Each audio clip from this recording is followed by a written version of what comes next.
adult friendships. Ang hirap maghanap ng kaibigan, di ba? Pag 20s ka na. And lalo na kapag 30s ka na. Imagine niyo na siguro kung 40s na ako, siguro ilan na lang kaibigan ko, nabibilang ko na lang sa kamay ko. Ano nga ba yung mga green and red flags in adult friendships? Kasi pag bata tayo, ang bilis nang O, kaibigan ko to, kalaro ko to, kainuman ko to, kaklase ko to, magkasundo kami nito. Ang dali lang. Kasi nga, kulang pa tayo sa life guidebook kapag bata tayo, di ba? Maybe you can shed light on the things you consider before calling someone a friend or taking the effort to actually get to know someone in a friendship. Hindi kasi pwede lahat kaibigan natin Hindi pwede yun, di ba? Hindi naman tayo santo, di ba? Si Papa Jesus nga, may haters Tayo pa kaya, di ba?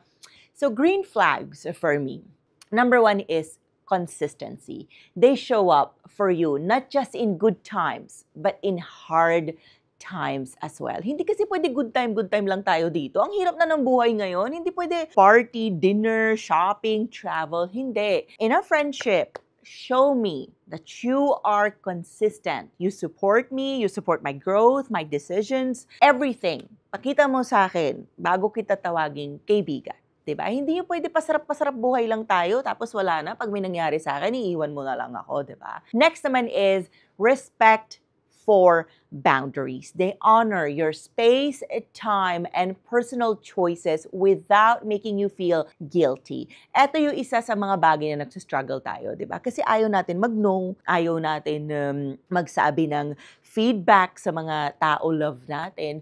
Yun yung na-appreciate ko sa mga friendships. Kapag yung kaibigan ko, honest sa akin. Pag tanga ako, sampalin nyo ko. Pag mali ako, pagsabihan nyo ko. Pag hindi maayos yung ginagawa ko, tell me on my face, not behind my back. Kasi ang dami na nga nag-criticize sa isang tao behind our backs, di ba? Pag friends, dapat nasa front nyo yan. Yun ang matasabi nyo talagang kaibigan nyo. Green flag yan. Hindi pwede sinasabi sa ibang tao, si Angeli ganito, si Angeli ganyan. You tell me on my face. And of course, the boundaries. Ako, as a friend, love ko naman mga kaibigan ko. Pero I really need my alone time. Like right now, naka-check-in ako sa hotel kasi mag-shoot ako ng podcast. Sabi ko sa mga friends ko, wag niyo muna ako guluhin ng 3 araw. Ganun din pagkasabi ko sa mommy ko, wag niyo muna ako guluhin. 3 araw lang kailangan ko magpahinga, kailangan ko mag-isip, kailangan ko mag-disconnect. Kasi naiintindihan na ng friends ko and ng family ko na ganun ako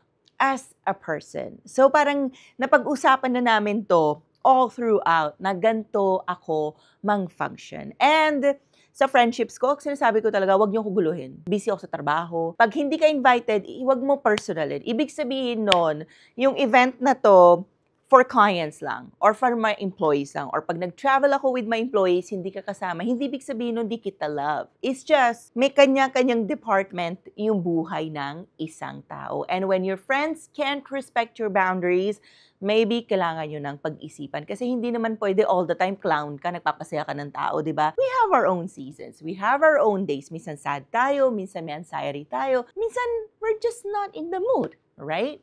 Next is genuine support. They celebrate your wins without jealousy and encourage your growth. Ani mo naman yung kaibigan mo kung di ka naman sinusuportahan, di ba? Because of this one thing, ang dami kong in-unfriend. In fact, I just don't unfriend people on social media. I unfriend people in real life. Kasi feeling ko real life yung mas importante kaysa social media. Kasi social media, pwede ko naman ignore yan. May mga tao, fina-follow ko sa social media, but hindi ko naman sila kaibigan in real life kasi I decided na hindi ko na sila kakausapin. Life is already hard. Huwag din natin pahirapan, di ba? We surround ourselves with people na hindi naiinggit sa atin, hindi tayo hinihila pababa. Sometimes it's not even us. Is the environment kung saan tayo gumagalaw. For an instance, I shared this in one of my posts na before, I felt like something was wrong with me. Kasi yung mga tao sasabihin nila, oh, you're too strong, you're too independent, ganyan. Then I realized when I moved to Europe, being an adult was normal. Dito lang nagkakaroon ng label minsan sa ibang tao na strong mo, independent mo, ayaw ng mga tao yan, ayaw ng mga lalaki yan. Pagdating ko doon na-realize ko, ay, pagiging adult pala yun. We don't need to put labels. That's the genuine support I am looking for sa mga friends ko. So that's a green flag for me. Check. Next naman is safe communication. You can be honest and vulnerable without fear of being judged. Kasi kung hindi mo naman nakakausap yung mga kaibigan mo, para saan pa? Wag na lang, 'di ba? We just learn to talk to ourselves na lang. We just learn to talk to our trusted family members na lang. Kasi same din naman sa family hindi lahat mapagkakatiwalaan. So if you don't feel safe in your friendships, na pwede nyo sabihin na sasaktan kayo, nagkamali kayo, nag-fail kayo, it's time to go. It's time to open a different door. Trust me, you will meet a lot of people. Hindi pa ito yung best life nyo. Parating pa lang yung best things, people, and experiences. Next is mutual effort. Both sides initiate, nag-check-in, and nag-invest sa friendship. Hindi pwede ako lang lagi nagbabayad just because sasabihin nyo sa akin, ay, mas malaki ka kumita. Or hindi pwede ikaw lang lagi nagtatanong, alis tayo. Dapat parehas tayo.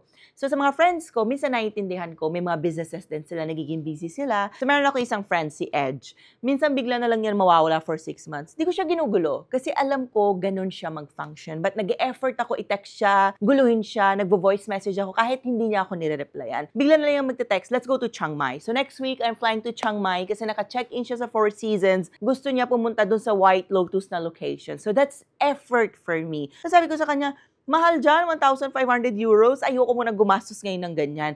Siya na daw bahala kasi yung last time nasa Madrid siya, ako yung naglibre ng dinner. So these are the friendships that I value and eto yung green flag for me. And lastly, lightness and joy. You feel happy, uplifted, hindi drained. When you feel exhausted and drained around your friends, time na para mag-isip, mag-impake, and umalis. Siyempre, kung may green flags, pag-uusapan din natin ang red flags. Number 1 is, sobrang hate ko talaga to, constant competition.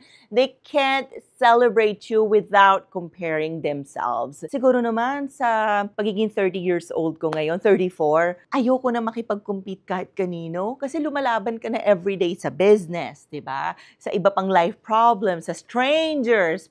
Ang hirap. Pagdating sa pagkakaibigan, ayoko na mag-compete sa inyo kasi ginagawa ko na yan everyday sa business and life outside. Pagdating sa friendships, gusto ko tanggapin nyo na lang ako, mahalin nyo na lang ako, and tell me kapag meron ako nagawa na hindi tama or na naka-offend or na kaya ko pang ayusin. So yung lagi nakikipag-compete for no reasons, eto rin yung dahilan bakit nag-fall out yung sobrang dami kong friendships with women. I constantly felt na nakikipag-compete sila sa akin for no reason. For example, lagi na lang inaano, kapal ng kilay mo, sarap bunutin. Yung mga ganyan, kala natin walang laman yon, pero may laman yon. Lalo na kung yun yung sinasabi. So, isa siguro sa examples mabibigay ko is, I have friends, ex-friends, na nabuntis sila early in life. So parang, that was their decision. I supported them. So, no parang after pregnancy nila, siguro nagkaroon sila ng postpartum. Hindi ako makarelate kasi never pa ako naging pregnant. Parang ako yung taga-salo nung decisions nila. They were constantly giving comments like, wala ka pa kasing anak, kaya enjoy mo na yung katawan mo, tataba ka din. Mga ganon. So, I just decided to leave. Kasi parang, bakit ako yung sumasalo ng mga ganyang comments? Kasi decisions nyo yan, pinasok nyo yan. So, I don't think ako dapat yung mag-absorb nung kung ano man yung nararamdaman nyo. So, I leave pag ganon yung mga nararamdaman ko. Next is, marami tayo nakakaramdam ng ganito, one-sided effort. You're always the one reaching out, planning, or adjusting. Hindi pwede lagi resiliency lang. Hindi pwede tayo lang yung lagi nakikisama, nag-a-adjust, nag-understand. Kasi matanda na tayo. Hindi pwede isang tao lang yung laging mag-effort. Kailangan two-way road yan. Hindi yan one-way, di ba? I think in all relationships naman, siguro yung mali lang natin minsan is we treat friendships na parang kahit ano na lang, di ba? Kasi parang sa ibang relationships sa buhay, ano tayo kunyari sa work or sa romantic relationships, ano tayo, ito yung standards ko. Maybe it's time we also create standards for our friendships. Next is disrespecting boundaries. They dismiss your no and push you to do things na hindi ka naman komportable, di ba? For example, traveling. Ayaw mo naman talaga mag-camping. Ayaw mo naman talaga mag-hiking. Pero napipilitan ka. Nagsabi ka na nga, no, di ka sasama. Next time na lang. Pero pinilit ka. And kinonsensya ka. Sinabi, minsan na nga lang magsama-sama. Di ka pa sasama, di ba? Tapos yung ending, wala. hindi ka masaya, gumastos ka ng pera, and nagkaroon ka ng sort of garage na parang hindi na talaga ako sasama sa inyo. So if your friends can't accept that, maybe it's time na mag-isip na tayo. Because sa friendships ko talaga sinasabi ko, ayoko pumunta sa isang lugar na walang gym. Ayoko pumunta sa isang lugar na di ako pwede maglakad. So, if ganun yung mga pupuntahan nyo, please go ahead. I'm happy for you, pero di ako sasama. Kasi part yun ng buhay ko. And they understand that. They accept that. For example, pag nandito ako sa Philippines, sinasabi ko na talaga sa mga kaibigan ko, kung magdi-dinner tayo, hindi kayo order na 10 pagkain. Dahil ako, very important sa akin yung fitness journey ko. Kayo kumain kayo, pero huwag kayo magagalit sa akin. Pag kinain ko lang is chicken, konting rice, and uuwi na ako. Naiintindihan na nila yon. And I also understand them na mahilig sila kumain, so nagkaroon na kami ng middle ground. Next red flag is energy drain. You often feel exhausted, anxious, or guilty after interacting with them.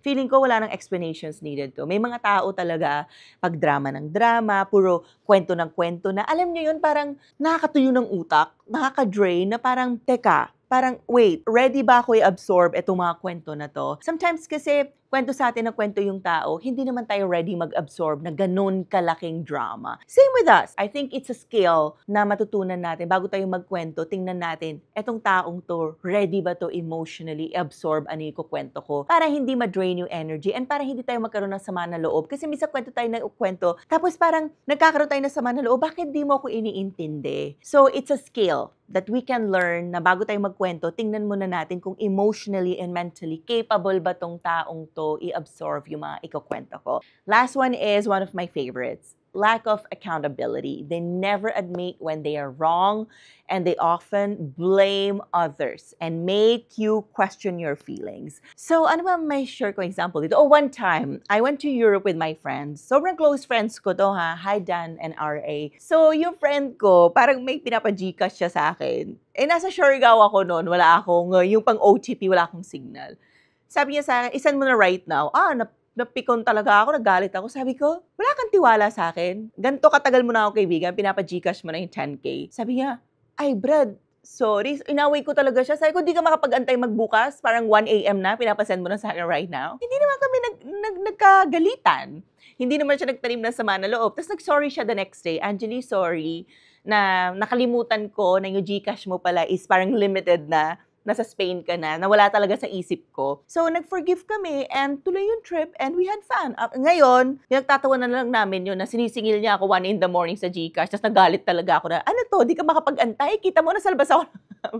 So, alam niyo yun, pag ganun yung mga friends nyo, kahit mag-away-away kayo, mga mini-away over money, over ganyan, dapat nakakalimutan na natin. So, yung accountability is, in-admit niya na nagkamali siya, hindi na daw uulitin kasi mainit na yung ulo ko pag 1 in the morning. Sabi ko, kahit sino naman, singilin mo na 1 in the morning, mabubuisin. Those are my red and green flags sa friendships. What are yours? Let us know.